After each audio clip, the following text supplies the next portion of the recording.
Good morning, ladies and gentlemen. This is the 32nd meeting of the Joint Select Committee on Human Rights, Equality, and Diversity. And this public hearing is being broadcast on Parliament Channel 2, Parliament Radio 105.5 FM, and the Parliament's YouTube channel, PALView. I want to welcome the officials from 7 entities: National Center for Persons with Disabilities, Living Waters Community, the Salvation Army, Service Volunteered for All, ServeAll, Adult Literacy Tutors Association, Single Fathers Association of Trinidad and Tobago, Single Mothers Association of Trinidad and Tobago. I am Glenda Jennings-Smith, and I am the Vice Chairman of this committee. I want to, at this point, invite members of this committee to introduce themselves, starting.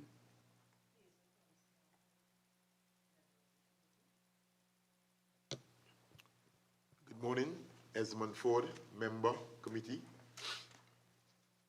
Good morning, Sean Sobers, Member of the Committee. And I'll take the opportunity to ask each official here present with us this morning to introduce yourselves. Good morning, Rosemary Scott, Living Water Community. Paula Lucy Smith, ALTA.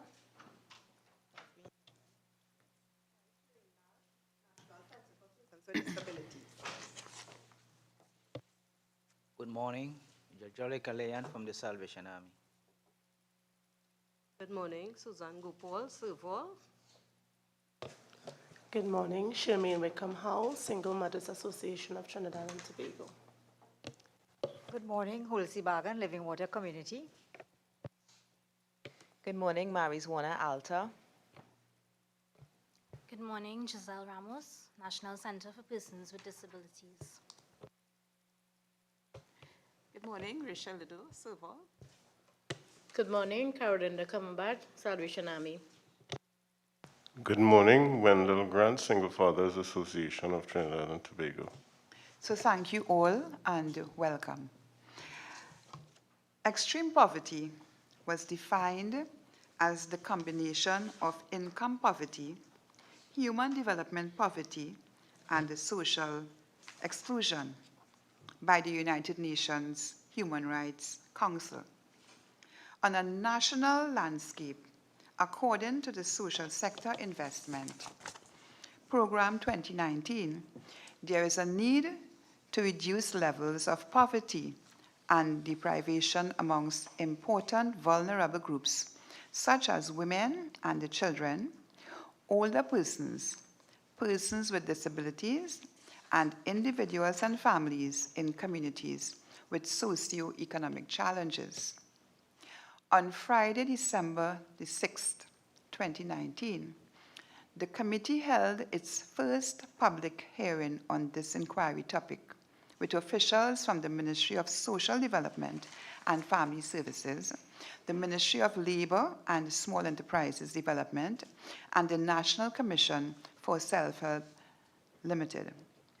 This inquiry unveiled several pertinent issues, including A, the current legislative reform initiatives of the Ministry of Labor and Small Enterprise Development to promote equal opportunities in employment and to address discrimination of vulnerable groups.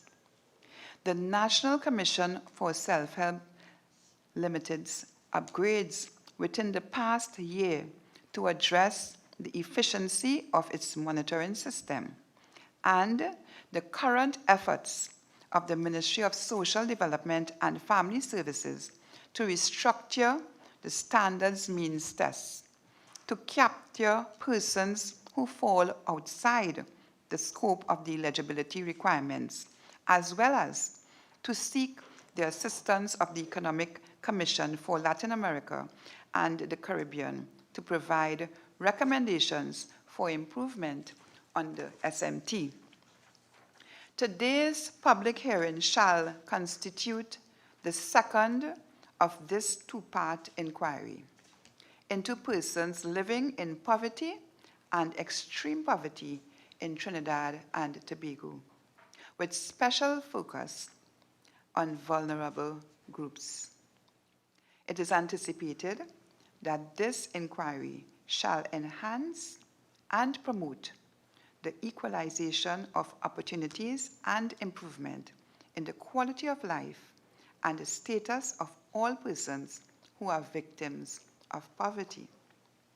The inquiry objectives today are to identify the challenges of vulnerable groups living in poverty and extreme poverty in Trinidad and Tobago, and also to examine the effectiveness of policies, programs, and services available to mitigate against the impact of poverty and extreme poverty on vulnerable groups in Trinidad and Tobago.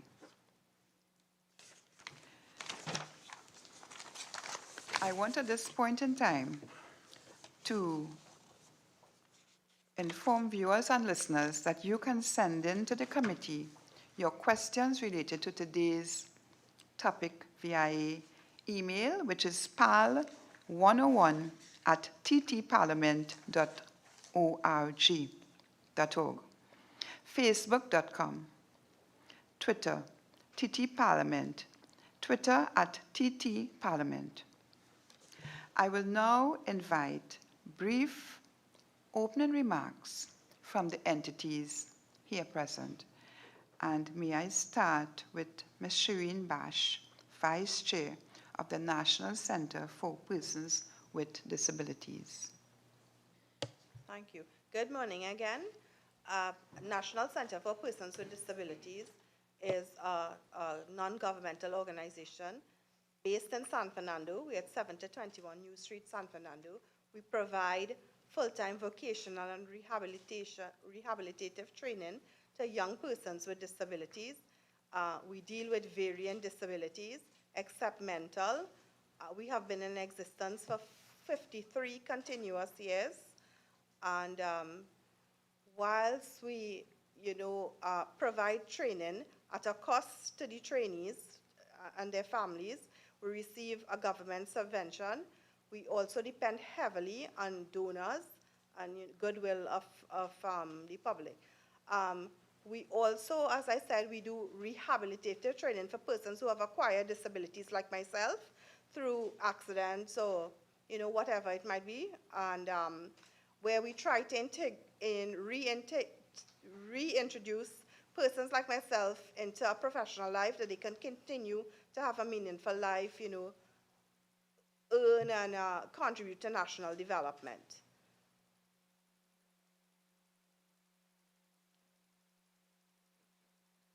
Yes, Ms. Rosemary Scott. Good morning, Rosemary Scott from Living Water Community. This year our community celebrates its 45th year of existence. And we began 45 years ago because we felt that there was a need to reach out to the poor and the destitute on the streets of our nation. At present, we run 18 programs in social ministries, ranging from little children to young men who come off the streets to drug addicts, both male and female in our various institutions, to caring for the sick and the dying. We have a place for HIV/AIDS as well, a hospice for that. And so it's across the board. Most recently, I guess, in that is the care for the asylum seekers and the refugees that come to our shores. So our ministry is very varied, and it is because we see the need that is there, and we strive as best as we can with the constraints that are always before us to reach those needs of the most vulnerable that come to us. Thank you.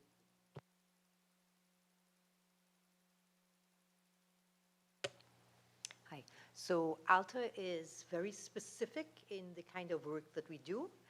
Our name says what we do, adult literacy, and then we have a tutors association, that's our name.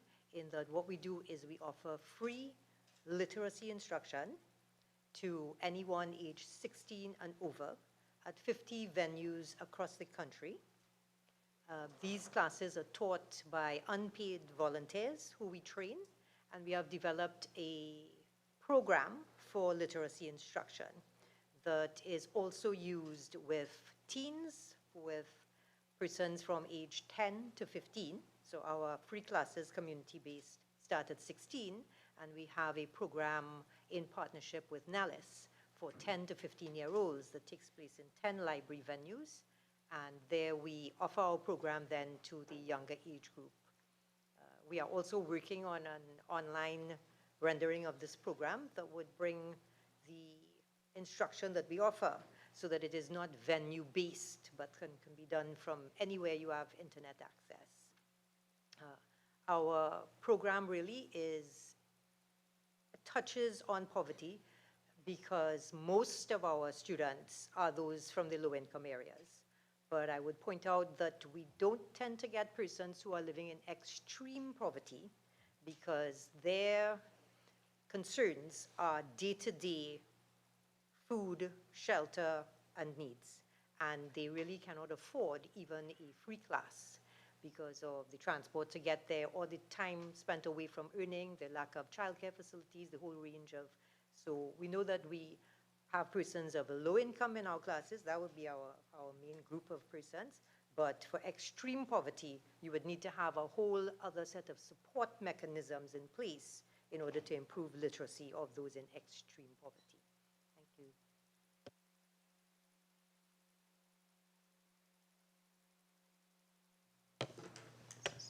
Thank you, Madam Chair. Once again, good morning, everyone. The Salvation Army has been in existence here in Trinidad and Tobago for 119 years. And the main focus has always been serving, suffering humanity in Christ's name, thus vulnerable persons. We have Major Carolyn Cumberbatch, who is our Divisional Secretary for Social Services. I'm sure later on she will give you more detail as to what we do. But only to say that the Salvation Army main focus really is to help persons without any discrimination. And we not only provide day-to-day assistance to individuals, but also we seek to equip young persons and adults for them to be self-sufficient via music and other skill training programs. Our main sponsors are local persons and also international organizations. And from time to time, based on request, we receive assistance from them. We are very grateful for the support we have received from the local community and also the government of Trinidad and Tobago.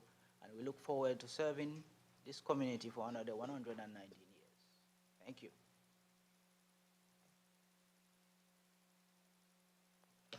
Good morning, Madam Chair, members.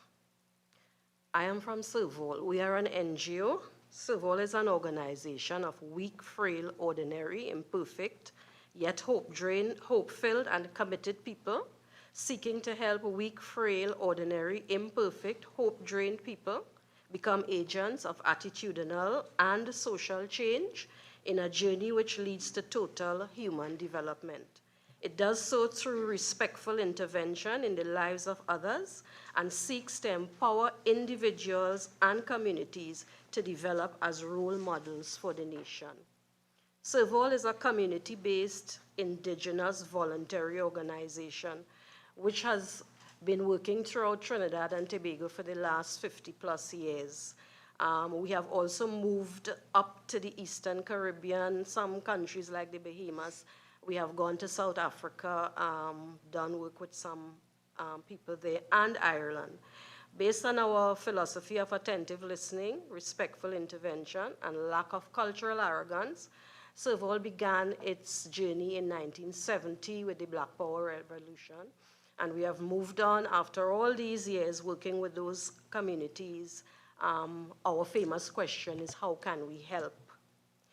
We have our focus, Father Panton's focus was 0 to 3 at the time.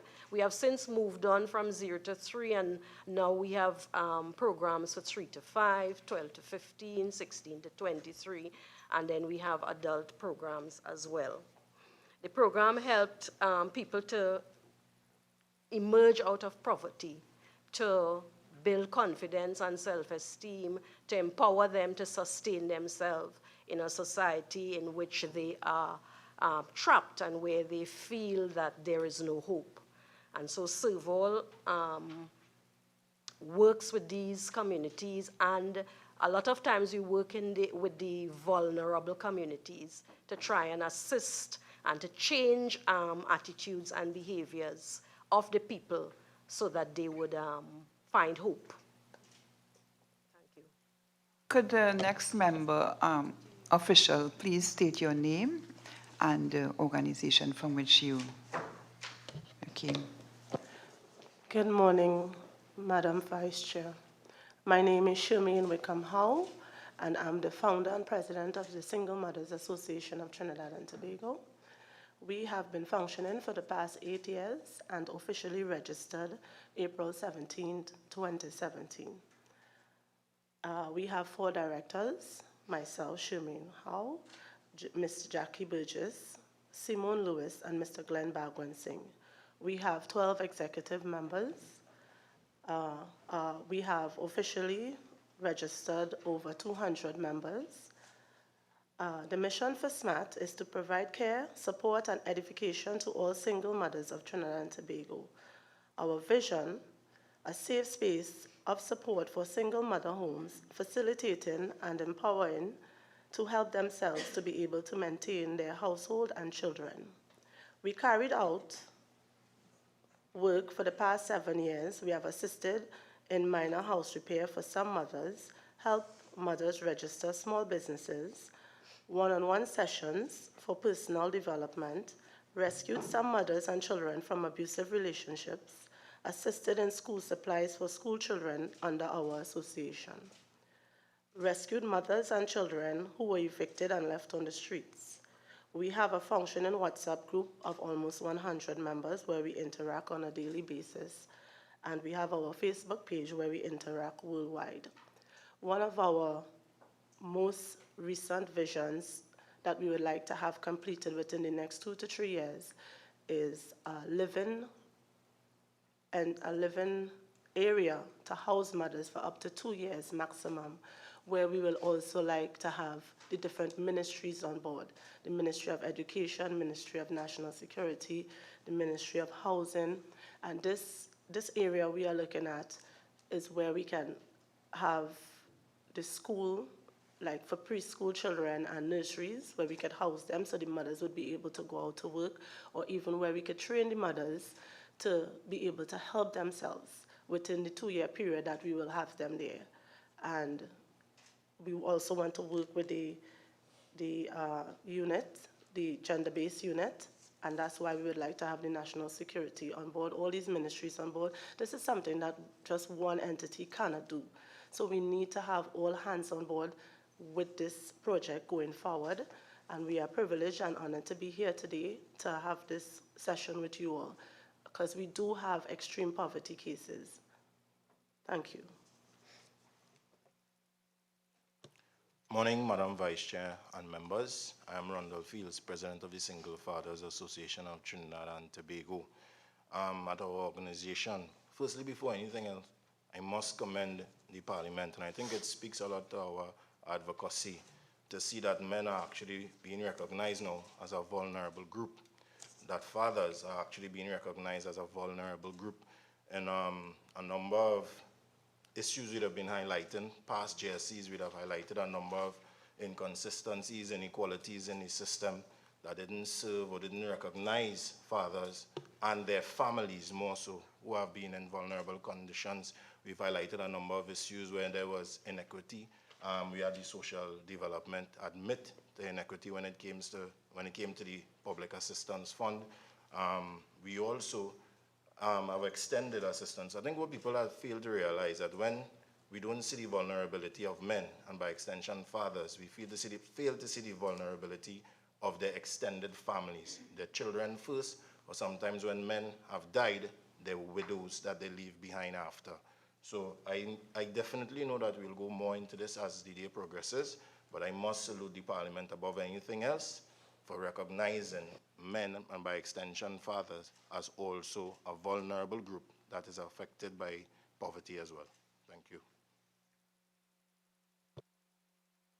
Thank you very much, and I'll start off the questioning, and my first question goes to Living Waters community.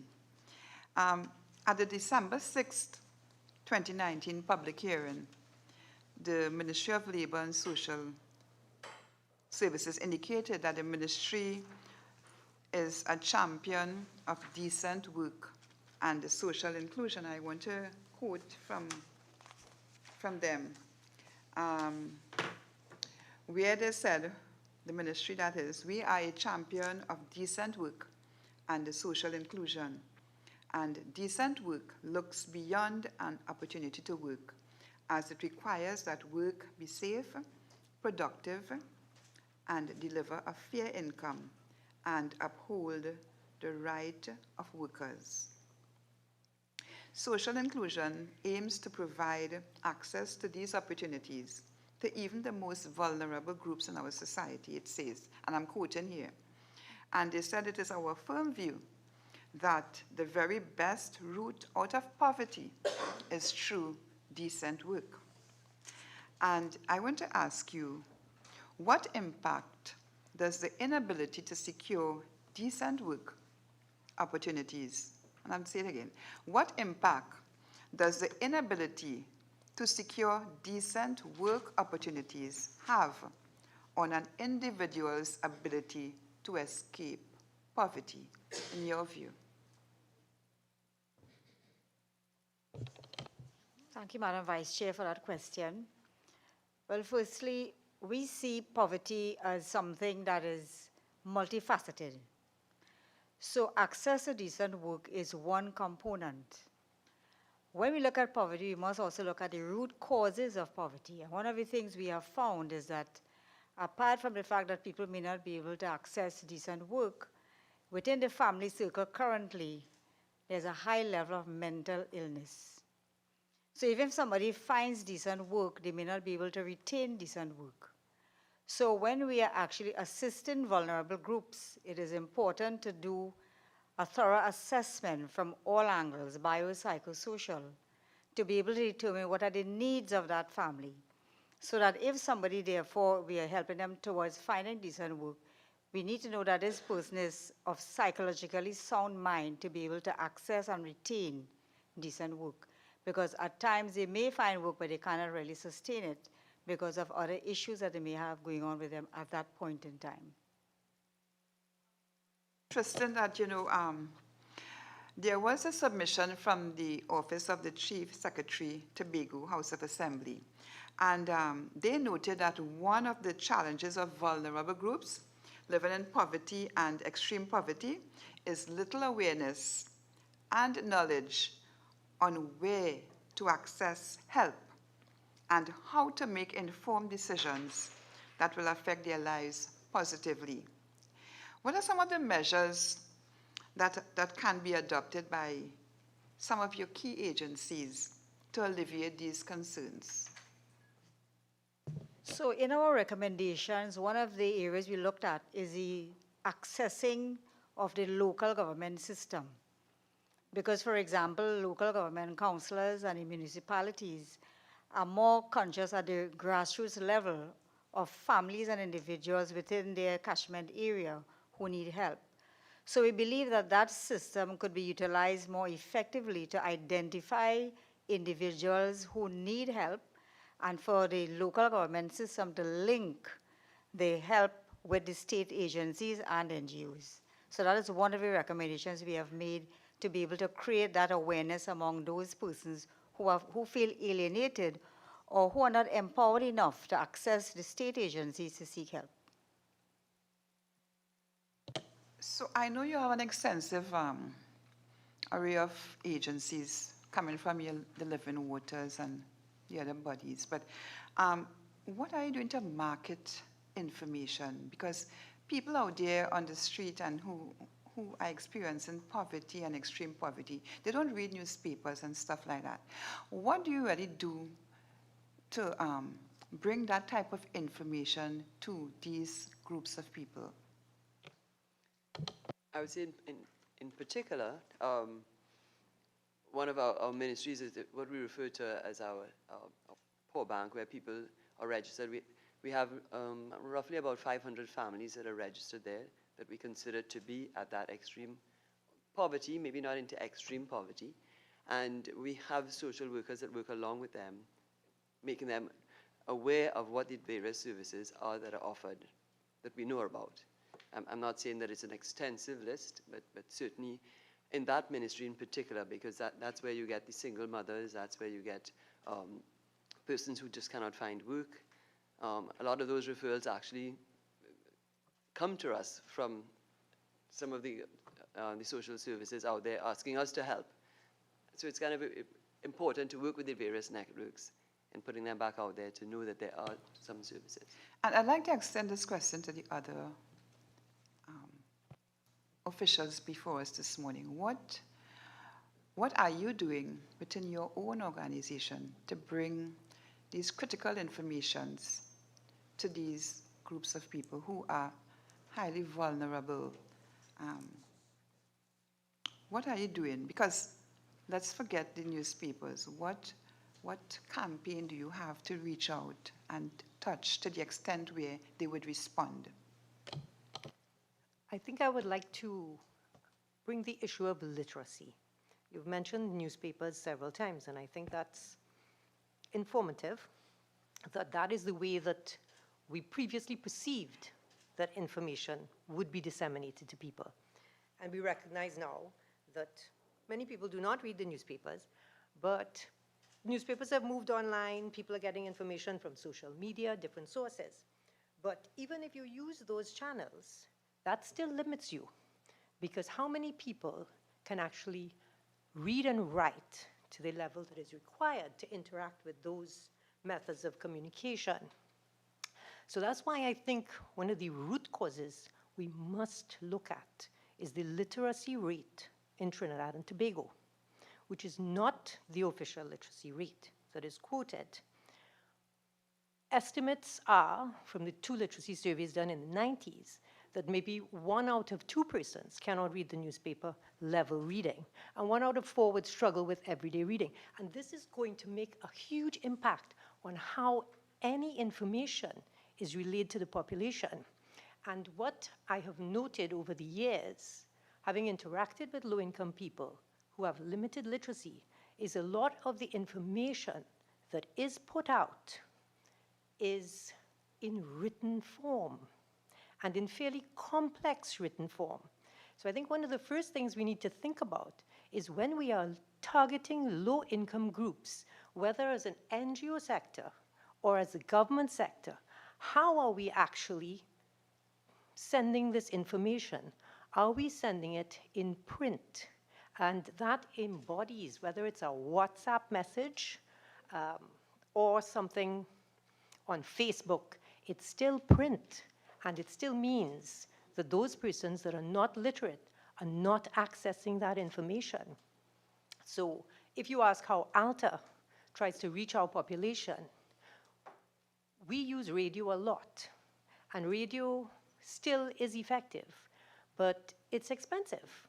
And the NGO sector does not have the means to really get our message out. So if you talk to any one of us, we are highly limited by our financial resources, that we can't get our messages out really like we would like because we don't have the financial means to do so.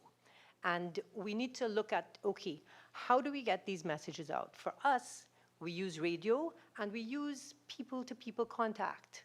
You know, word of mouth still works very effectively. TV is still very effective, but there's no way ALTA can afford TV advertisements. We have TV partners, and we know when we get stuff on TV, and luckily we partner with Living Waters as well, and we get on Trinity TV. So we do have, I think those to me would be the most effective ways to get messages out. radio, TV, and you need to use voices and people that connect. And for us, the most effective way to reach those who need our services, which is those who need to improve their reading and writing, is to have persons who have benefited from our services talk about their experiences. So we have our students speak, and that's the most effective. But here we have the major challenge. There's a huge stigma attached to low literacy in Trinidad. So it takes an enormous amount of courage to face even a radio interview where nobody's seeing you. And I have students who've gone on radio and changed their name, so much so that sometimes when I call them by the false name as I'm in the interview with them, they forget that's the name they are assuming for the radio interview, right? So the stigma, I think, is what acts to really prevent us reaching and getting persons to come out to improve their literacy. And that's a huge area to be addressed, I think, at a national campaign level, is to how do we start to make persons who have low literacy feel that it's okay to actually go somewhere and be seen improving their literacy. So those are the huge challenges we face with literacy. But I think this underlying factor of low literacy is what is going to be preventing many of these messages reaching your target populations and our target populations.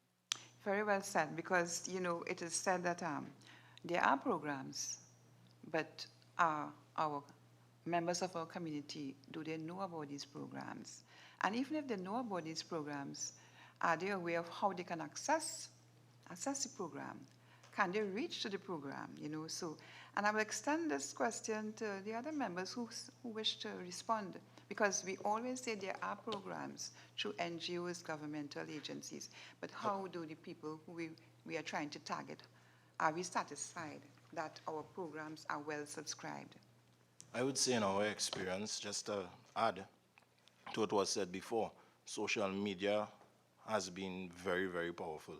I would say social media is free. That's the only opportunity we have. In our organization, we have no affiliation or partnerships with anyone that gives us exclusive TV or even radio interviews. What we have done also, we've, within ourselves and our own capacity, provided a podcast as well, where we set a lot of information there.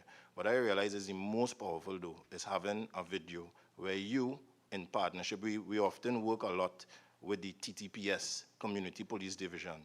They often have a lot of people that come to them. We would have that come to us. Then there are other NGOs. So I must say in the Central Division where we are based, we have a strong multi-sector partnership. We've even, through the TTPS, partnered with ALTA as well. I don't know if the representative would be aware of that. So, because many members or many persons would come to us when they see these videos of us on the street talking about the services that are provided by social welfare services provided even by ALTA and other NGOs. And we get hundreds and hundreds of messages as in for asking for information, as into the ways they could access it, if we could connect them, if we could help them fill out forms, and a number of things like that. So I think I've seen social media be very powerful. One thing though, literacy is a very important point, but additional to literacy, language. Sometimes the language we use to speak to people who may not have the levels of education that we have, it's like we're talking an entirely different language to them. So I understand it's about having that message brought across in a grassroots way to a community or people who understands exactly what they said. Because you could say a million words in a broadcast, a million words in an interview, and all the words fly straight over the person's head because they don't understand, they don't even know there's a ministry of whatever and wherever. So I think language with those videos and language with those interviews is very, very crucial and important to get your message across. Major Cambridge from Salvation Army. One of the things that Salvation Army has utilized is that we have women's group, and we try to have seminars where we have people from different agencies coming to say, this is what is offered, this is how you can access it, and encourage our members. It wouldn't necessarily be the people who need the services that would be at these seminars, but to be able to identify people in their community who is in need of the service, and so they can pass it on person to person. One of the things that we are in the process of doing is to try to set up a database to say, If you come to us and this is what you need, this is where you can go, this is a number, this is who I can call or who I can send you to. Because people come and some of the things that they are in need of, we really can't provide it. We don't have the resources to provide it. But that's what we are looking at, is to find out, you know, if our father come to us and this is his problem, who can I call? Whom can I send you to? To whom can I call for information so that I can better able to help you? In the past, we used to use our community centers. And I think if we get back to having programs and so in our community centers where the people are at, it's a good way to reach them. Hi, good morning. National Center for Persons with Disabilities. The way that we market ourselves really is through the referral system, through the Ministry of Education, Student Support Services, as well as by word of mouth. Due to a lack of funding, we are unable to really make our messages as accessible as we would like them to, because we deal with a mixed population of persons with disabilities, so both visible and invisible. So we have our physical, we have our deaf, we have our blind, we have ADHD, autism, and these are all groups that we would like to reach where they're at, and we hope to one day, through increased funding, to possibly make our messages as accessible as possible to all groups. Okay, we'll move on, and I'll invite Member Ford to ask the question. Thank you, Madam Vice Chair. Again, morning to you all. Welcome again.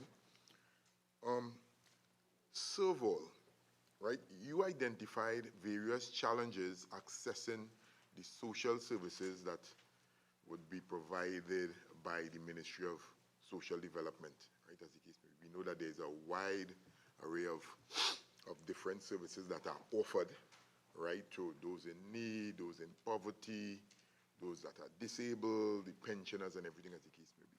And I'm sure across the board, with every representative here, you all could probably identify one particular challenge, right? So in accessing these social services, what challenges you all experience? And I would like, as brief as possible, and zero in definitely to what are the concerns and the challenges that you all experience, because you all deal with people, as we say, it's poverty we're talking about. So you all will be trying to access these social services. Wide array, but are you all accessing them? Anyone can start, but I'd like to get a quick point from each one, because I think this is the important aspect of this whole thing. Because the government is providing the services, but are we being able to access it? What are the challenges? At Serval, I think one of the challenges that we encounter when we work with these vulnerable groups and we work with the communities, because a lot of the community members, the people in the community, don't know where to access information, where to access assistance from. We have to remember too that these people in the communities, they are hope drained, going back to our vision and mission. And sometimes when they go to these social services, the types of attitude that they get from the customer service representatives. Negative attitude. Negative attitude. Be specific. It's like a turn-off for them. And therefore, they will tell you things like, I am not going there, no, because I'm not being treated well, I'm disrespected, nobody seems to know anything, you can't get information when you go, nobody knows, and so they don't go. So we try to encourage them and we hold their hand and go with them sometimes. So let's say, for example, the birth paper office. We go with them because they don't know how to access applying for birth paper for the children or even for themselves. So sometimes we have to go with them. But I think the main challenge is the type of attitude that they are getting when they go to the offices, the negative attitude. Yeah, let's go. So, good morning, member. We have situations where we have mothers with children in dire need. And when we are thankful to even have these grants in place for the small business grant and the food card and all this stuff. We are very grateful to even have it at our disposal. But when we go there and we actually do apply, the time frame is what I believe they could adjust. Make it a quicker process, especially when they know that these persons are in dire need. And the means test that they do now, they could be a little lenient, because if you're not making, you have to be making zero, almost nothing, to be able to qualify. So what about a mother that has 4 kids and makes a salary of $2,500? If she goes there, she wouldn't get it. She wouldn't be qualified because she's making over $2,000. So we need to adjust. The means test. Yes, the means test, the time frame in which they dispose these grants, and I think that will help a lot. Yeah, single fathers. Yes, morning again. I will echo the same sentiments of the time frame, also the customer service. As I said, it's horrible. A little testament to that, we'd have sent a mother of, we all know about the Orange Valley epidemic, where the fishermen were murdered. We'd have sent the mother to get assistance since the father had died. But because his body was not recovered, the customer service person told her that if they didn't find the body, how you know he dead. So she since then has not received any type of assistance. Additionally to that, whereas the mothers may still be lucky to go and apply, we still have the cultural bias in certain offices where they are still misinforming people that if you are a man and you are the head of the home, you cannot qualify for public assistance. So there is need, because it is nowhere in legislation, nowhere in policy that this is so. The minister came out and said that isn't so and it was going to change. In the last year, out of the about 15 applications that these fathers have put in there, we possibly got 1 since then. Since the last JSC we met and we raised it 2 years ago, it really hasn't changed. So as I said, I echo the same sentiments of the last 2 panelists and add that the cultural bias that exists. So in other words, if you're a child that lives with us in a single father-led home, it's most likely that you're not going to get public assistance unless you are a child living in a single mother-led home. Salvation Army. One of the problems, we've had people who come to us who have gone to different agencies, apply, and then, 1 month, 2 months, 3 months, and it's going on, and they keep sending you back and forth, back and forth, back and forth, and then, okay, the person comes to you and you see the need.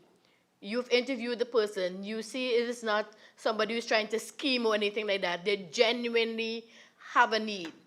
I had a case where the lady got injured on her job, and just to get disability, it took more than a year. So I think the thing is that I think people need to do their work and really, step up on the plate and be sympathetic and really, when the person comes to you, you interview them, you can know when the person is genuine, and you can, if the person have all the evidence to prove that this is what happened to them, or the medicals and whatever, why does it have to take so long? Okay. Yes, that's Living Waters. Yeah. Just to say, from a very different kind of angle, where in one of our ministries where we try to provide food packages, etc., we get letters coming from the ministry saying, can you help this person? We're an NGO hoping to get help from the government offices, and yet they're sending us letters asking us to help. In what format exactly? When you say assistance? Yes. With regards to what, accommodation? With any help that we can offer them. So we get these letters from the ministry saying that this person is in need. Can you provide any services for them, whether it be foodstuffs or whether you can help them, etc., with accommodation, which we are looking for help from the government, and yet they're coming to us asking for help. Okay, fair enough. And adult literacy, you have any point there? So generally, everybody here has mentioned you go to access services and you apply. How is the process of application usually effected? In my experience, it usually involves a written form. So that's going to be the first stumbling block for 1 in 4 persons. And keep in mind that 1 in 4 is a national figure. And if you look at low-income groups, the low literacy is going to be much higher than that. So you need to look at what are the requirements to access services and what does the person have to do to access it, and understand that if you are a non-reader, you do not want anybody to know you are a non-reader. So you are not going to say, listen, I come here to get these services, but I can't read. Fill out a form for me now. Give me some help.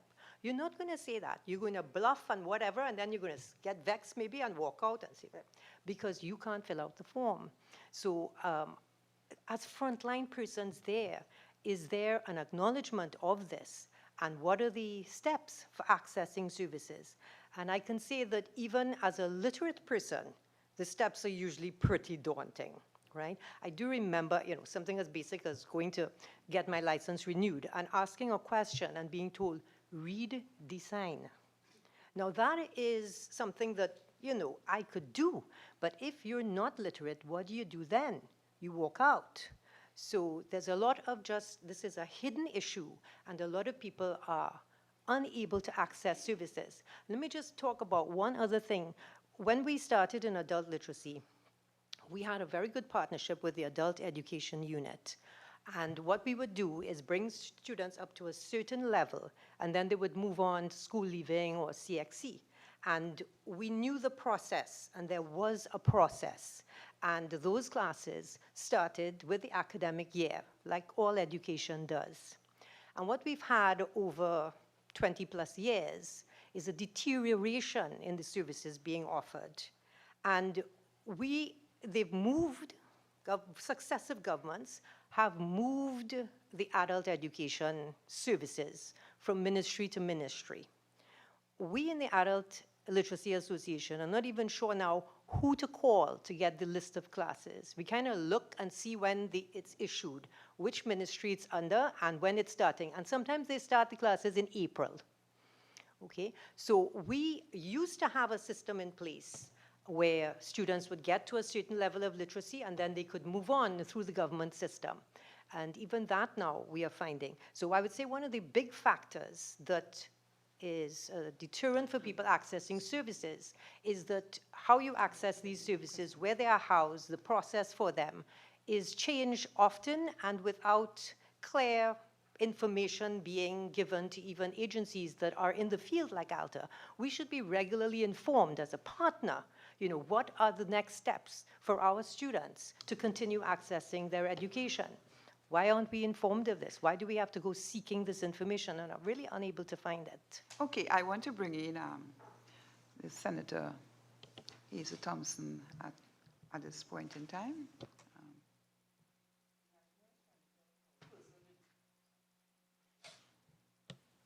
National Center for Persons with Disabilities. Now, you have been in existence for a number of years.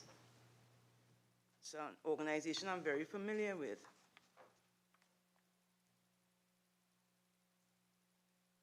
Now, what I have observed, though, is that in terms of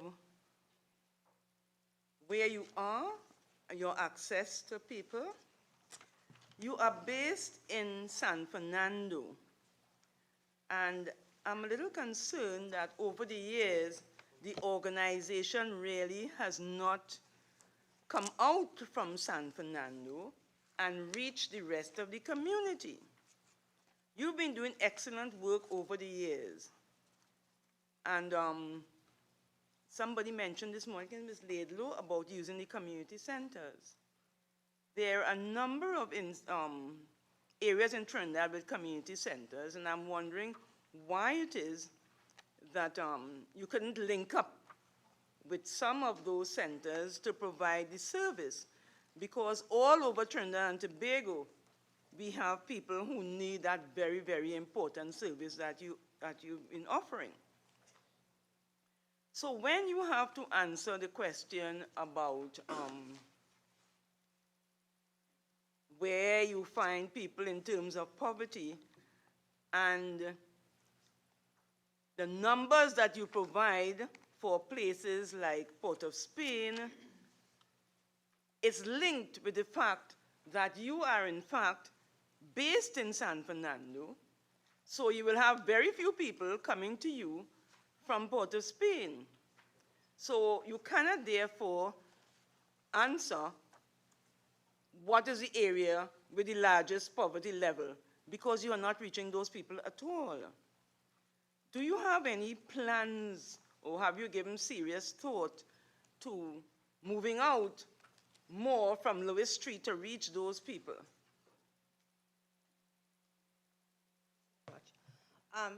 Well, I mean, I thank you, for acknowledging that we have done a lot of good work. And in terms of, it is a struggle to maintain the one center that we have, to provide the service that we have there at the center. Is a struggle financially. So while we have, big dreams, because we want to do this, as a passion for those of us who are there, to provide this service on a national level, it continues to be a struggle to keep the one center going. And I take your point, I take your suggestion of, working through the community centers. I think it's a valid point, and being able to reach more people that way. In terms of answering the question in the areas, really we would have answered for persons who would have come to us. Exactly. Yes, I admit that. We can only provide the data for persons enrolled with us or who would have passed through the center at some point in time, and not on a national level. We can, like Alta said, 1 in 4 persons might not be able to read. Estimates are, and it is just that, estimates are that 1 in 5 persons have some form of disability. But again, we don't have that data resident with us. Yeah, because when you talk about 4 persons from San Juan, and you talk about 8, about 15 from Port of Spain, as opposed to 43 from San Fernando, it means that San Fernando is doing pretty well. Yeah, and it's based on location, I agree. Yes. Right, I agree. And we have to accept as well, disability is nationwide. Makes you, say that?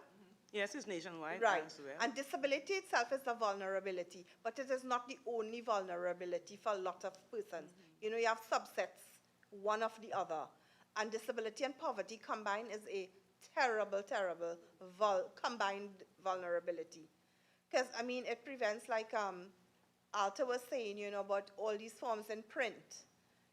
But print don't work depending on your disability. Radio don't work depending on your disability.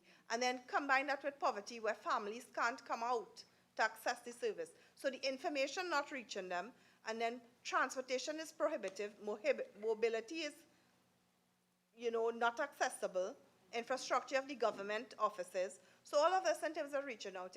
The community centers, I know, some are quite accessible, some are not, and that's the reality of the thing. Yeah? So, when you combine all these vulnerabilities, because I don't think any one of us sitting here really fall into one set, you're combined, you're intersecting a whole lot of them.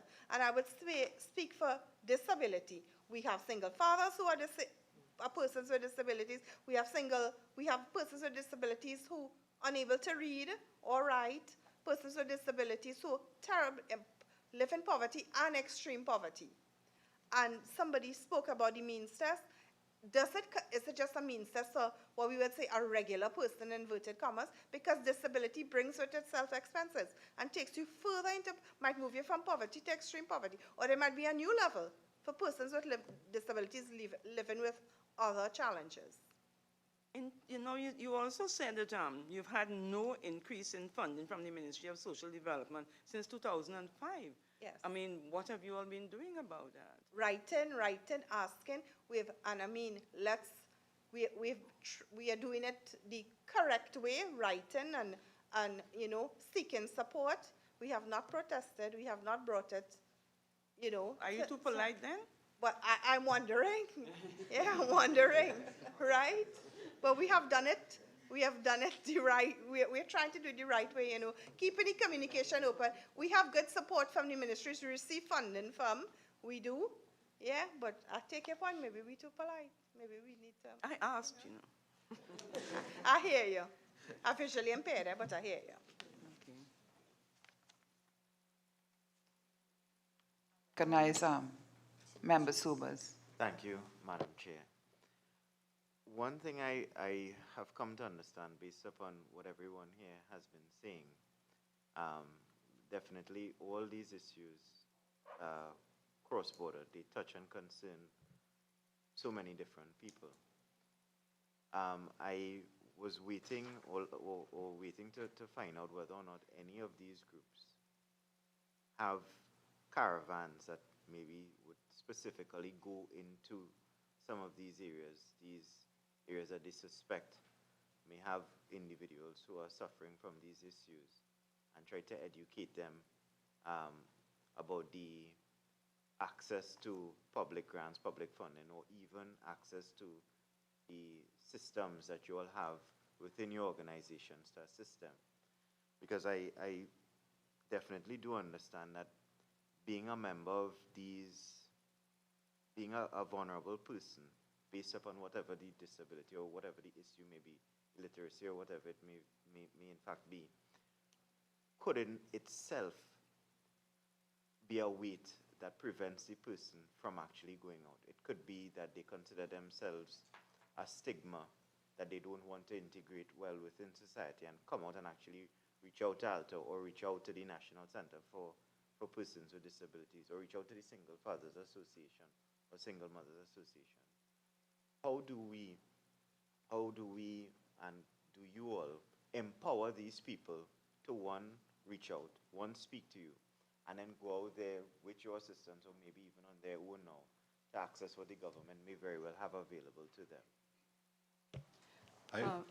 Madam Chair, members, Serval has been doing that since 1993.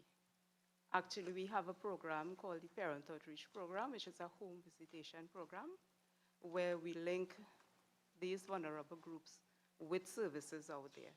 Yes, we admit ALTA has its place and everybody else here has its place, but we too took the opportunity to, someone may say, well, Miss, I don't have a birth certificate for my child, and they don't know how to access it. We go out there, we get the information, we bring it back to them. They may not be able to read the form, what they have to fill out. We assist them in doing that. And in addition to that, we may even accompany them to the area, the office that they have to go. But you see, Daz, in addition to that, I mean, you're all different factions here sitting today. Today could very well be the start, if it hasn't already happened, where you all also exchange information. So in a situation where you have an individual that you've already assisted to procure the necessary for the birth certificate, and you recognize that he or she can't read, now you have a contact with ALTA, and you could assist the, you know, this is something that it's exciting, you know. If I may say, as I said before, in the central area, we have a very strong, I would say, multi-sector approach. So the NGOs come together with the state entities together with the TTPS, 90% of the time led by the TTPS.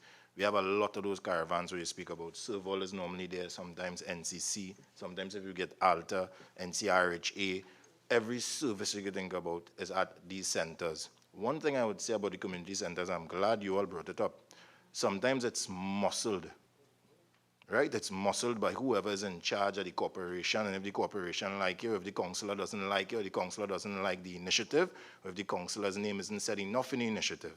So you all should really look into that part of it. We experienced a lot of issues with that, I will tell you, in the central area, in the enterprise area, when we were dealing with issues related to gang war, Muslim Rasta City gang war. When these initiatives were put on there, we had a lot of challenges. There are a number of spaces throughout the central areas that are underused, underutilized. And when you ask for access, or when you write the borough, you get a long letter telling you no. So that is one of the main issues there as well. And I will also like to talk about that birth paper application. And I said, we even go the distance as late as up to yesterday, the TTPS, Single Fathers Association, we took a mother that we were helping. She has 9 children. We took her to the legal affairs where they assisted her now getting her birth papers. One of the children is 17, 9 children that have never gone to school. And hadn't we accompanied her to legal affairs, I'm telling you, she would have had a run around, because these children are, only yesterday they got named, I should say. The names were now inserted. Children from as young as 3 to 17. I don't know if there's a consideration here of family planning and these things, but that's the only link I think we're missing in the central area, where we could go into these families, because many of these families we go into, that's 9 children, the mother is 42, father is 58, is 15 children, is 10 children. So we see in a continuing cycle. And then when you ask the oldest daughter, she already have 2, and she's now 19 as well. So we go to the homes. We've gone to the homes, that multi-sector approach. As everyone would say here, resources is a challenge. Sometimes I'll be honest, from our perspective, we don't waste time sometimes to write, to get a rejection letter. What we've realized is that through partnership and through that multi-sector approach, I might have a facility, another person might have a facility, another person might have a facility. So we at least start getting something done, hoping that the government comes in after, the state comes in after. And I must commend everyone here from civil society, because we have been holding these trains for a while now. Sometimes when I hear the budget or parliament report of 25,000 receiving this and 24,000 receiving that, I wonder where the 25,000, where they are, because nobody on our ends that we've made applications for receiving so gainfully. So I would just say one approach that we use, because of that resource, that strap for resources, is that multi-sector approach, where we all come together with what little we have to try to make a big impact. Madam Vice Chairman and members of civil society, I would like to add to what Mr. Fields is saying. We do not have a caravan as such. However, we receive a number of invitations from people throughout the country. For example, credit unions when they are having their family day. Some of the schools invite us to come and speak with the students and the teachers and staff and so on. And what I have done, what single fathers have done, we have collected material, literature, brochures from a number of the various NGOs and ministries as well. And whenever we go to speak at these invitations, we would take these materials and give it out so that people have the opportunity to be edified. With regards to the birth certificate office, there's an element that hardly anyone speaks of, and I would like to ask that that element be addressed.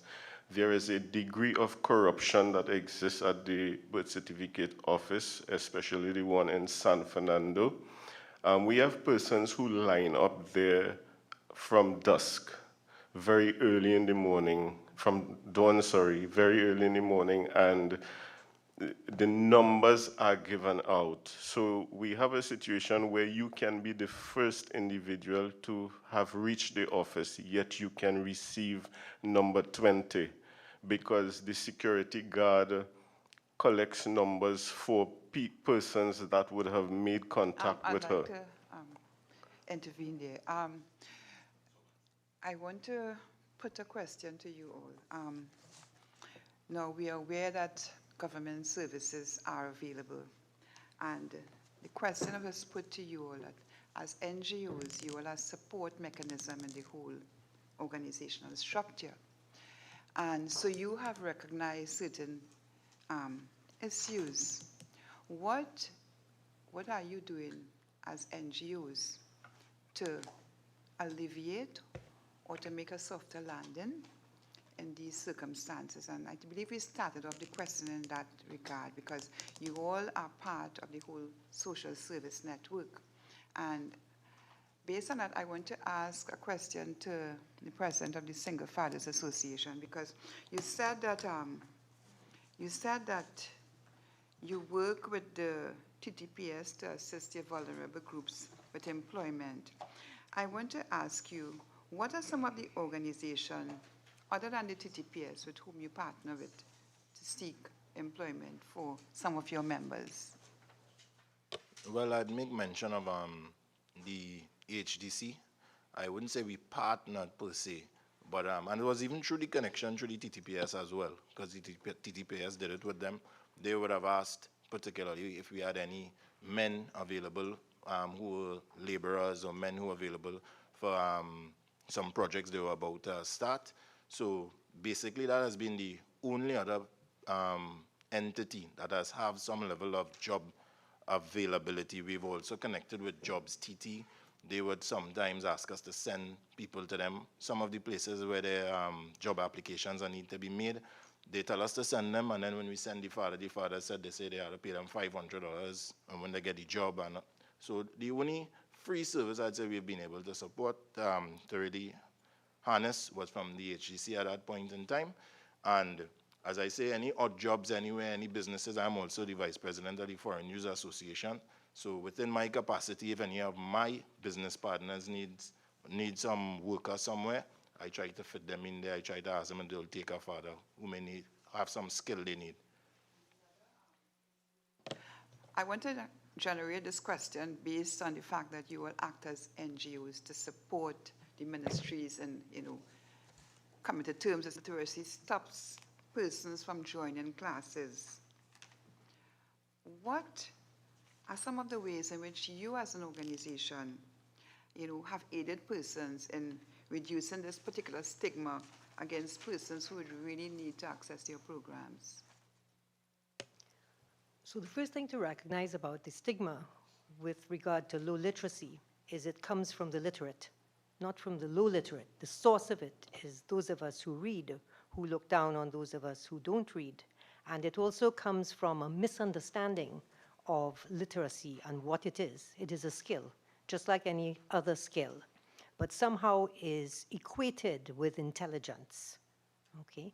So we certainly don't have time to explore this issue, but looking at what we've done, we've spent 27 years addressing this issue of stigma. And the most effective way, as I mentioned before, is to get persons who've benefited from our programs to speak about it. But one of the main things is we need to stop assuming that everyone reads, especially those who are lowly literate, who don't have those, low income. So perhaps if you start with the assumption that if a person is coming from poverty or extreme poverty, assume that their skills in literacy might not be what they should be, and therefore you need to make accommodations for them, right? So to make your systems so that they are not reliant on reading and writing to access them, and to be careful in the kind of language that you use. So really we're looking at awareness of the issue of literacy, being aware of it, and also making it okay for anybody to go and improve their literacy. And how do you do that? How do you make it okay? Your tone of voice is important. The reaction you have when you realize somebody is not a reader. And we've actually done a video on how do you respond. What is the kind of language that you use? And that was, Movietown played it for about a year for us. So we've tried in every means possible, face-to-face, interviews on TV, the videos that circulate on social media. We have been fighting this battle for 27 years to try and bring a bigger awareness to our nation of the issue of literacy. But it certainly doesn't help that we continue to put out literacy statistics of 97 and 98%, because it means that the person who is not literate thinks they are alone. They are the one person and like no other, and therefore they don't feel that they can go, that they're one of a very few. And it becomes very daunting then. But if you know there are others like you, and that's one of the things that once people enter into a class with us, one of the things they say to us all the time is, so many people in here, they thought it was just me. And part of it is that when they come to the class, there is a feeling of acceptance, and this is not your fault. This is just your brain is wired differently, or your circumstances was different, and therefore we need to now work with you to get you to where you want to be. Because the fact of the matter is, if you're not literate, all these services that you're talking about here, and birth certificate has been mentioned many times, and well, if you're not literate, how are you even starting that process? So what the NGOs are doing is really giving people access to the services that government has, but we should not have to do that. We should not have to negotiate government services for the population of this country. The government should be providing services that the public can access, and to provide those supports for persons who need to get their birth certificate or any other. And information should be provided in a way that is clear, and there should be clear processes for you to access services. Last question. Has the adult literacy program commenced any efforts to collaborate or cooperate with any state agencies or any other non-governmental organization to achieve an education for all approach? We know the benefits and advantages of collaboration and cooperation. Yes. Did you ever engage in that type of an approach with a government agency or non-governmental agency? So ALTA's been here for 27 years. During that period, I would have sought to register with a number of ministries to have ALTA registered. Apparently, we don't fit under any ministry, but we are registered with the Ministry of Community Development. I would have submitted many proposals over the years to successive governments. We would have also looked at skills training programs on which vast sums of money have been spent. And skills training programs usually require persons to be literate. So it would seem an obvious first premise that you need to have a literacy component in a skills training program. And we've done proposals on that to tertiary education institutions. I think that I could safely say that we have explored every available opportunity for collaboration with government over 27 years, but not really had much success.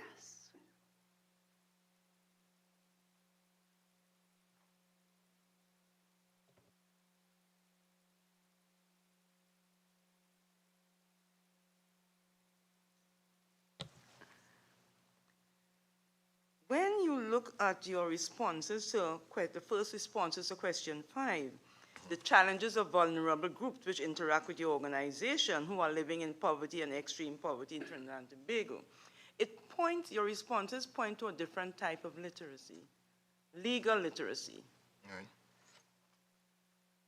And the statements that you make here are very worrying to me. You talk about the inability to pay maintenance, which leads to imprisonment for single fathers. Right. The inability to pay, I can't see it leading to imprisonment. Are you talking about defaulting on an order after the ability to pay has been determined? We don't answer yet. Also, you spoke about fathers not able to adequately provide for their children, which can result in their losing custody or access to their children. Right. Now, maintenance of children and custody or access to children are separate rights of the child. One cannot be predicated upon the other. And that is really something that should be known to all the magistrates and judges in this country. So it means that whoever is perhaps representing you, and I've told you before that you have legal aid clinic and you have legal aid and advisory authority where you can be assisted so that people would not, single fathers would not be in this position that you are saying that they are, because these things should not happen at all. All right, I'll respond. I mean, legal aid is there, and it's very hard to acquire.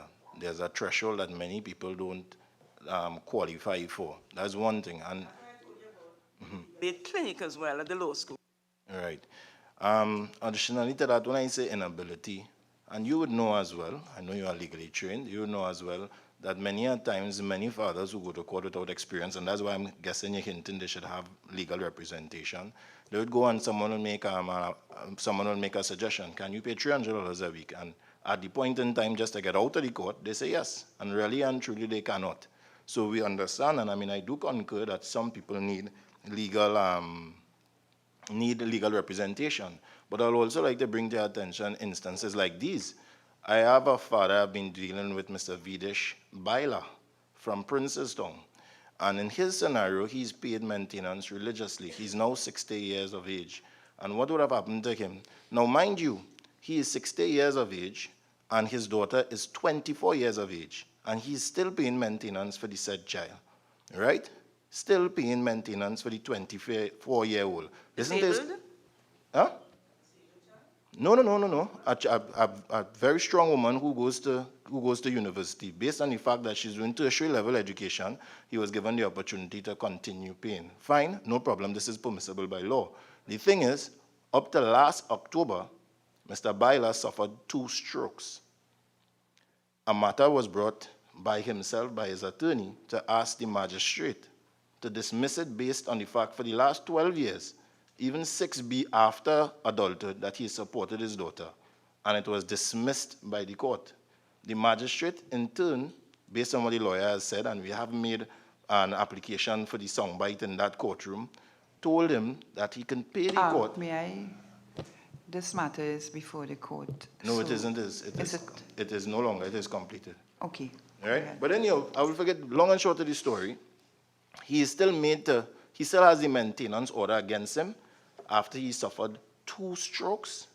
And let me show you how this now has affected even his sisters, because I want to bring the social issue, how it affects even women in the circle when some men are affected. So for him to be able to pay the maintenance since him being rendered unable to work, his sisters tried to help him. One sister, and I'm going to show you how the system itself pushed people from poverty to extreme poverty. So the situation of that court order of him paying maintenance for a 24-year-old woman is on his back. If he doesn't pay, he is imprisoned, 1. So he now has his sisters helping him. One of his sisters who helps him pay the maintenance, so he isn't imprisoned, she is receiving something called widow's grant, right, which is only $1,300. She didn't know her name is Miss Samdai Rampasad, right? Yeah, they don't mind. I reason this for them because as we speak right now, she has to go to the social services department in South because she would have been receiving the widows. Excuse me. Let us refrain from calling names and Fine, no let us be problem. brief with our examples. No, but I understand. I just want to show how the system can push people from poverty to extreme poverty. And particularly for this lady, I'm very concerned because she was not made aware or she was not informed that she should not be receiving public assistance because she has a stroke and widow's grant at the same point in time. She has now received a letter from social services that she is in debt to them for $20,000. They cut the public assistance, so she now has the widow's grant only, which her husband paid for $1,300, and now has to find $20,000 plus to pay back the Ministry of Social Development. Goes back to my original point, because an appeal could have been filed based on what you're saying, right? Not for the the mommy. order, Not the for appeal, right. When he had the stroke or whatever, I told you before, the reduction of maintenance, all of those things are available. You need to liaise with the agencies that can help you. If you are an NGO, and this goes for everybody here, you first of all have to be aware of all the helping agencies. And that is, if you don't know, you cannot advise, you cannot assist, the people who come to you. If I may say, Ms. Thompson, we are aware, but some blame must go to the magistrate that would see someone in that type of instance. And even if we don't want to say that, we could appeal and lose again. No, I'm trying to highlight the issue. The only thing is, Mr. Fields. Members and officials, let us make our references through the chair. Yes. Chair, yes. Chair, through your chair. I hear everything you say, Mr. Fields. Right. Especially when you're dealing with matters, because I'm an attorney as well. Understood. There is a balancing exercise that is conducted based upon the needs of the child, with the ability to pay by both parties. And I have to agree with what Member Ahi is saying, that it is important, because sometimes I sit in court myself as well too, and I see instances just like what you would have articulated, where I could see on the face of the individual, be it male or female, they absolutely aren't aware what is going on in an effort possibly to have matters continue at a particular pace. But many a times judicial officers would ask attorneys in court to assist. at least in terms of giving advice on the spot to the individual so that they are not treated or at least perceived to be treated unfairly. And I think it is very important for all persons who, as I indicated before, to try to link with other people within, as you say, multi-sector approach or whatever. Ask a question so that you don't have a situation where everyone is ignorant of what could possibly occur or changes that could be made. So that we must be very careful in terms of statements we make, not passing blame or judgment on a system or individuals who work within the system.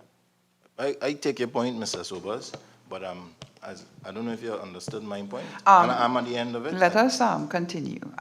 Go ahead with your answer. Through the chair. Sorry. Madam Chair, as I said, I understand the points and the sentiments of the members. This person that I just referred to was someone that had legal representation. I did say that. I don't know if it wasn't understood. No, I said that he had legal representation and he made an application, or possibly you didn't understand what I said. He made an application for the maintenance to be dropped. There was an attorney in his matter. So he had legal representation. But I mean, is there something that I wanted to put out there? It is very important. I hope you all understand the sentiment. I can't see a man with 2 strokes being made to pay maintenance for a 24-year-old woman. I can't see that being justifiable in any form or sense. Okay, I now recognize Member Ford. I would like to go to Ms. Howe, the Single Mothers Association. In your opening statement, you mentioned that you're looking at living quarters for women, Yes, right? sir. Something for the future, and you're looking at a 2-year stay, as the case may be, right? But your idea, has it been documented in terms of proposal? What headway have you, put on stream? Who are you talking to? As the case, could you just shed a little light on it, because it's something I think that's important. Yes, sir. Well, about 8 years ago, I applied for a parcel of land, state lands, and it's being processed, and we are trusting that goodwill prevails with their decision. And that particular parcel of land is deemed for the head office of SMAT, where we will have a functioning office where members from all parts of the country could come and be officially registered with us.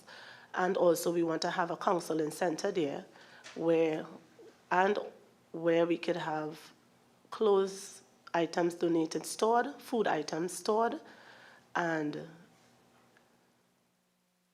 that's just for the head office. Right? We want to have the head office set up there and where women can access the help that they need, because we don't have a functioning office at the present time.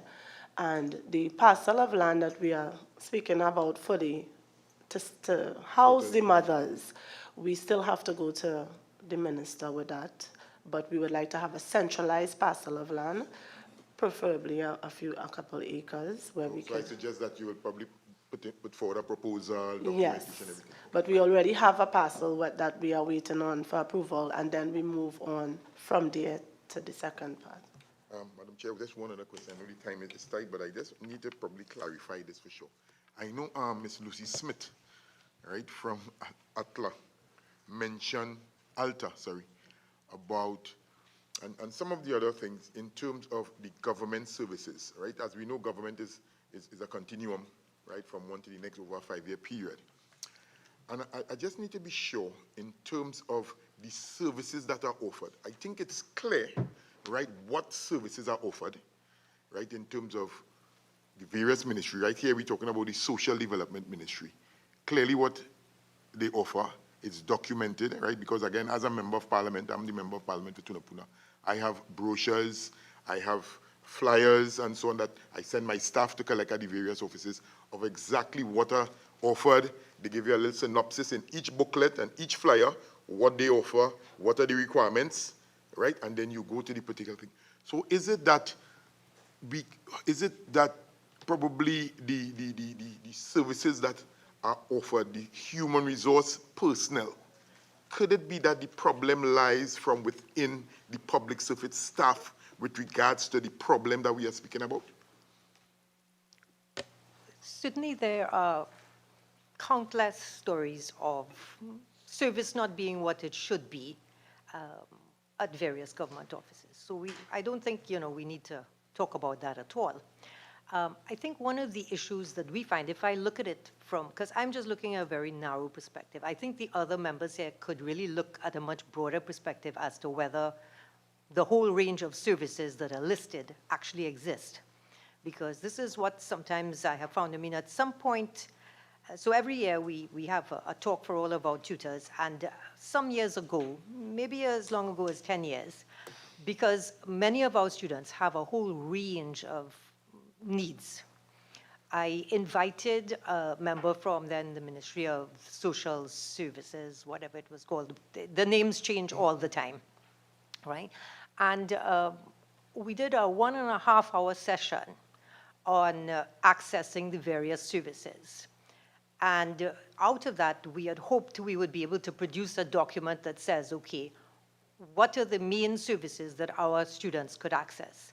After that 1.5 hours, it seemed pretty clear to all of us in the room there that while there were things that were written down on paper, that when you actually came to try and access these services, there were a whole range of daunting obstacles, and sometimes the services just weren't there. That they existed on paper, but they weren't there.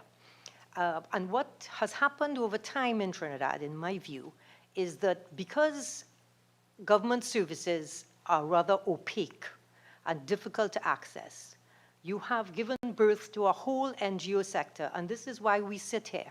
We sit here in this NGO sector because there are services that are not being provided to our people, and we want to provide those services. And we've all selected different services, different areas to focus on.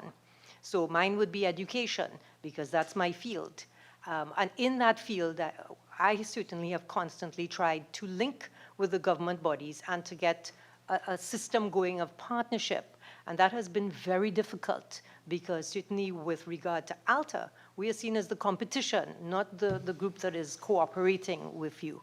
So I think there is a range of, there is a difference between what is there, what is listed, and what is the reality for people. And I think some of what has been stated here is that when we do try to access those services, even when we have literate persons, supporting, that these services are very difficult to access. And this is something that is not for us to address. This is not our responsibility here on this side of the room. This is the responsibility of the government of Trinidad and Tobago. So I find the tone of these questions to be very interesting, that somehow we are here trying to be held accountable for the work that we are doing, vastly underpaid, vastly under-resourced, and somehow, you're asking NCPD why they don't provide services in Port of Spain. I'm not sure that that is an appropriate question to ask NCPD, unless somebody is stepping forward and giving them a building and giving them the resources to do that, because they have a model that can certainly be replicated. And I would love for us to be able to refer more students to them. So I do think that we need to think about what are we doing here in this committee? Part of the objective of this inquiry was to examine the effectiveness of policies, programs, and services available to mitigate against the impact of poverty and extreme poverty on vulnerable groups in Trinidad and Tobago. And I want to ask this question to the Salvation Army. In response to the question on whether the organization has collaborated with the implementation of the National Social Mitigation Plan of 2017 to 2022, the Salvation Army responded that it was not familiar with such. And if you look at it, your response to Salvation Army, page 2, question 7. I want to ask you, what is the reason for not being okura of relevant national policy which may have had a substantial effect on the decision made by the organization? Okay, let me respond to that. I have just taken up the position of the Secretary for Social Services. One of the problems of the Salvation Army is that we don't have enough local people. So we always have ministers come in. When they come, they spend 3 years, and then they move on. I am a Trinidadian, yes, but I've been out of Trinidad. I just came back in 2017. So after doing this questionnaire, I actually went and look, and I'm starting to read. So in my position now, I am trying to look at what we don't have in place, what we need to have in place, and it will take some time to come up to scratch. But one of the things that we have like one person doing two and three jobs. So sometimes it is not possible to give full attention to any one thing.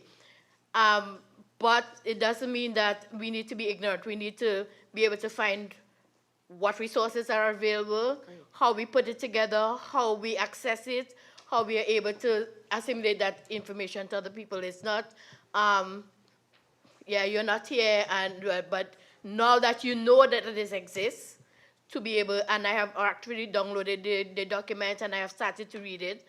I just want to piggyback on the accessing of services. We have a hostel for young working women, and sometimes people are recommended to the hostel from government agencies. I have a case right now of where one agency has been paying the rent for one person. And right now, they're over 1 year behind in bringing it. I have gone, I've sat down, we have worked out, I've done all the invoices, I've done that, and 5 months. And then there's no recourse, there's no paying up. You see the situations and you would want to do more. But the fact is that you don't have the resources to do the lot more that you ever. But what you try to do is with what you have is to do the best that you can. So great. And you indicated that you have traveled and you are looking at best practice. Because in jurisdictions such as New Zealand, the Salvation Army releases a report assessing areas like child poverty and housing for the purpose of invoking change on a national level. So has your organization contemplated to undertake such an assessment? And if no? No, we have not. And can you give me the reason for such inaction? As I say that I have just been in this position not even a year. So I am finding my way and trying, there are some things that you can do right away. There are some things that you have to sit down, put it on a timetable and work towards it. I am not saying that we should not or whatever. What I am saying is that it is going to take us a time to reach up to where we should be going, because I don't think that we have been looking at the whole poverty thing in that light. We have been, in the past, we have done, the person come and they need food and we give them food. They come and they need medication and we can afford to buy the medication and we have given it, and we have not really had a structured programs in some areas. So this is one of the things that we're working on, and not just say, okay, you come and you get a food parcel, but look at what else can we do? How else can we do it? How do you intend to improve stakeholder collaborations with other ministries, agencies, or NGOs to provide assistance to vulnerable groups who live in poverty? Madam Chair, if I may answer. Looking back at New Zealand, I'm very familiar with the policy being developed there because of a situation that occurred in New Zealand. And it was a local Salvation Army officer who had worked long enough in New Zealand, have seen some of the inequalities and have addressed the issue. At first, the situation was a little bit uncomfortable because the Salvation Army is not always on the forefront addressing social issues, but that particular officer, wanting to do something, did so. It cost him something, but at least the government had invited him on board to help implement policies that would address some of those social issues. I had the privilege of attending one session in London where he was the person advocating those things and educating us on those various issues, which we call social justice. Is to just, if we are to develop such a program here in Trinidad, we would need the full support of the government. Because in as much as resources, financial resources may be available elsewhere, sometimes the human resources are limited and skills have to be imported. And one of the issues that we face at times is the issue of having persons coming here to work from other part of the Caribbean. The process is a little bit long, and that creates problem with our staff addressing those issues, because by the time you get there late to address those issues, you find you are always behind. And that's the reality with the Salvation Army worldwide, where skills have to be imported. So that is one of the things that a handicap that prevent us to really implement policies that will really address some of those social issues. Done, since your return from New Zealand with that experience, have you done a report where you would have submitted and tried to have collaboration or some kind of discussion with the government agency responsible for this? Interestingly enough, I'm not Trinidadian, so I just come here for 3 years again, and before you know it, I am out. So I think it's something we have to write down, and we could begin the work with Major Cumberbatch being now a local person, having that responsibility. I think that's the way to go. She can further discuss that with the relevant departments, and I'm sure we can get somewhere with this. She seemed quite interested in doing that, and I know she would do that. So I will give way to Ms. Ahi. Thank you, Madam Chair.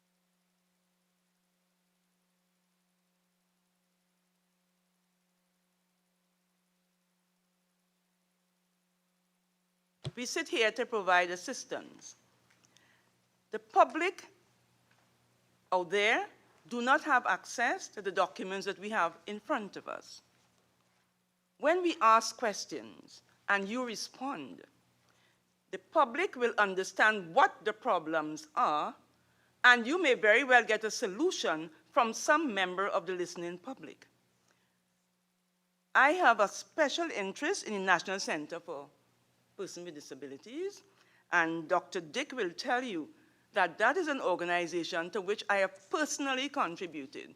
It is not inappropriate for me to ask questions because we are trying to assist with solutions. I grew up in an era when community centers were properly well utilized, and it's in that scenario that I make this suggestion. But we have to ask the question first and have you articulate the problems that you have so that the community and the government is listening will be able to assist you, and also the people who are working with other NGOs and the corporate society that has a social responsibility. Now I come to Serval. I think one of the most important programs I have heard about today is your parenting outreach program. When you look at the number of things that you are doing, this is key because of the way our society is today. You are doing some very important work with parents. We need this parenting outreach program. When I look at your submission, I see between 2017 to 2018, 80% has been lost. From 2020 parents assisted in 2017, 516, number of children 2383, 595. I shudder to wonder, to think that this is an ongoing decline, what has happened in 2019. So if you could assist by telling us what is the problem that has so drastically, caused you so drastically reduce the number of school visits going to 21 from 57. I shudder to think, you know, what has been lost because of what has not happened. What is the reason? How can we assist? Okay, through Madam Chair, what has happened since then is that within the organization, VSEP was offered, and we have a considerable decline in staff. And with considering that we are an NGO and finance as usual is the issue. So therein lies the problem. So take for example, we would have almost 33 members of staff, and we are now at 13 in Trinidad. That sounds like a crisis. That is. However, the staff that is on the ground, they are working as best as they can in the areas that they can, and to keep the program going. We know about burnout, and we don't want that. Through the chair, and for people who don't know about the Parent Outreach Program, we actually walk the communities. We walk the communities, we meet the people, we talk with them, we work with them, and we do a lot of workshops with parents in our communities. We have even extended the Parent Outreach Program to our daycare and early childhood centers. So it's not just walking the community, we also meet the parents in the daycare, we also meet the parents in the early childhood centers. One of the things we've also included in our early childhood training program is that parent outreach component, where anybody coming in to do the early childhood training program has to do that community component in which they access the community, get to know the community gets to know the school, and in that way we advertise the school, we advertise the parent outreach program, and we advertise all that we have to offer. But as Ms. Laidlow said, because the number of staff have decreased, and with retrenchment and all these things coming at us in the downturn of the economy, and you're getting more and more people being marginalized and being classed as in poverty and extreme poverty, and being placed in those types of situations, it becomes harder for us, for the numbers that we have now, to work with all these communities, and the communities are growing. You know, Madam Chair, my heart goes out to this organization because, you know, the fact is, when you look over the last few weeks at what is happening in terms of television and in terms of how many organizations got money to sponsor so many pets, we wonder if our society knows where it is going and what is important.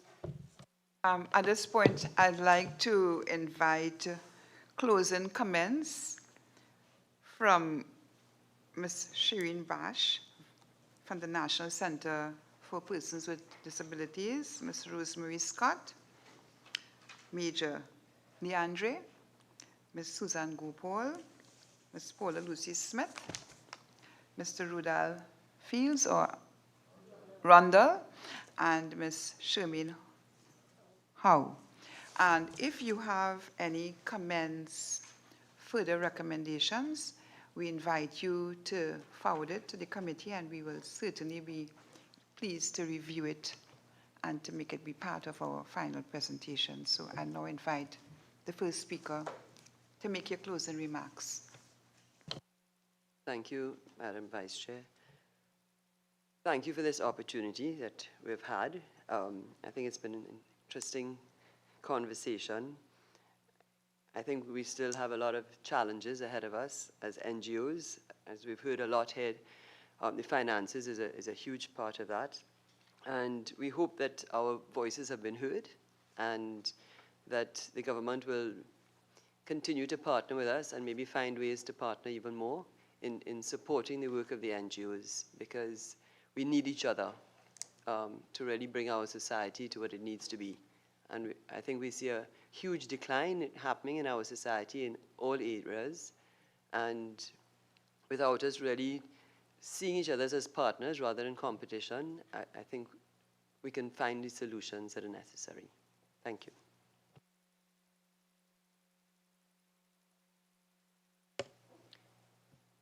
But also we look forward to cooperation with government and perhaps focus on literacy in all areas of government services and provision, a sort of awakening of awareness that this is a factor to be considered.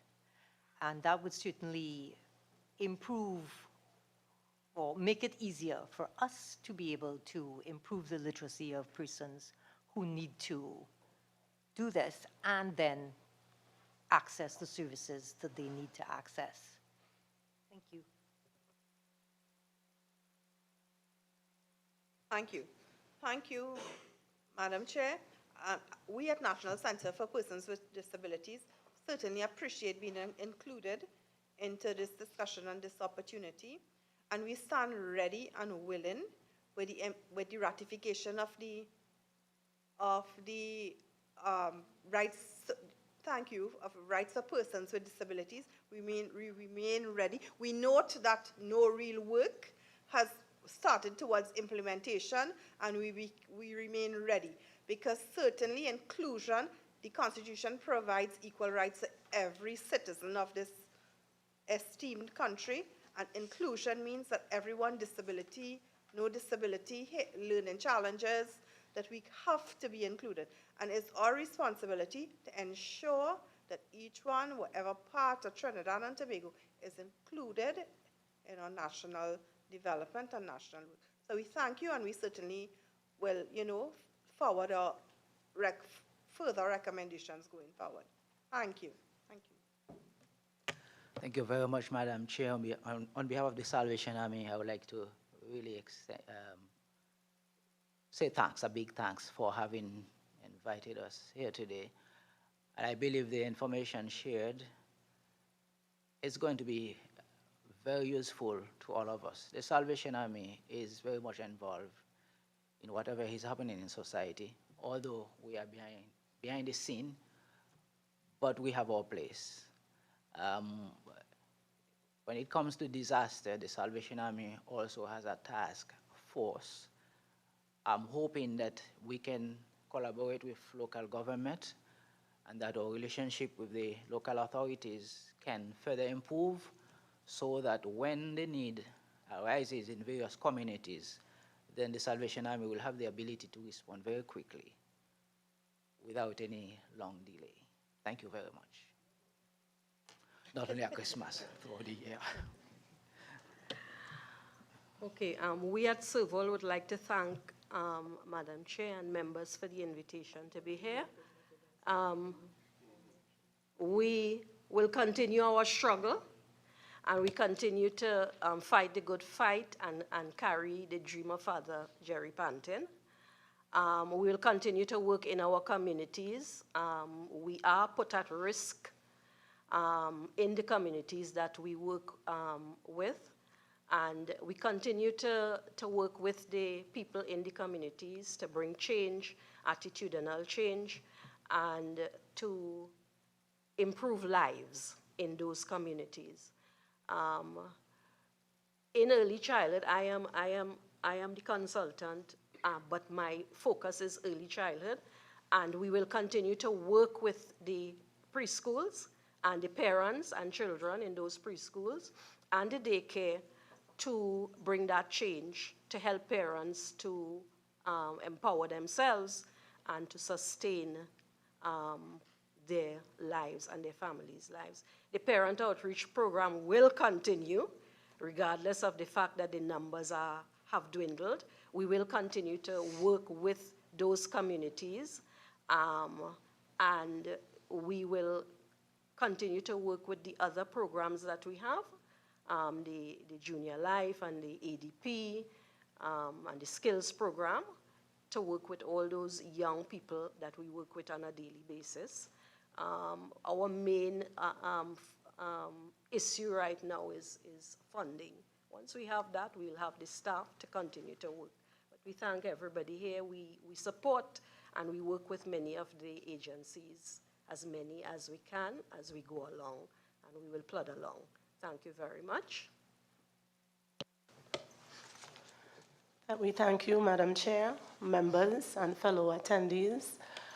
One thing I would love for the government entity to do is please make things easier for the NGOs to be able to help the persons on the ground by the time frame, having the time frame not that long, not a year, 2 years to get something basic that we need to support persons on the ground.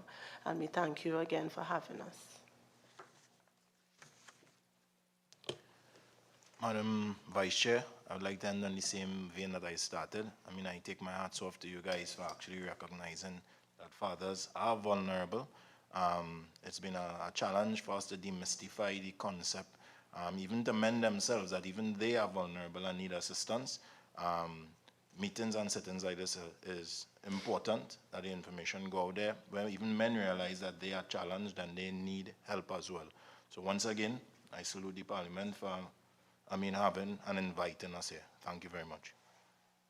I'll conclude by reminding ourselves that better understanding and communication certainly makes better persons, communities, and government and country as a whole. Today we certainly listened to you, and I want to assure you that the Parliament, through this program, the Joint Select Committee on Human Rights, Equality, and Diversity, we invited you because we were interested in getting evidence towards the inquiry into persons living in poverty in Trinidad and Tobago with specific focus on vulnerable groups. And today we were satisfied, and I again remind you that you are free to forward your information, comments, and additional issues which you feel that we should be aware of after the session is completed. I want to assure you that,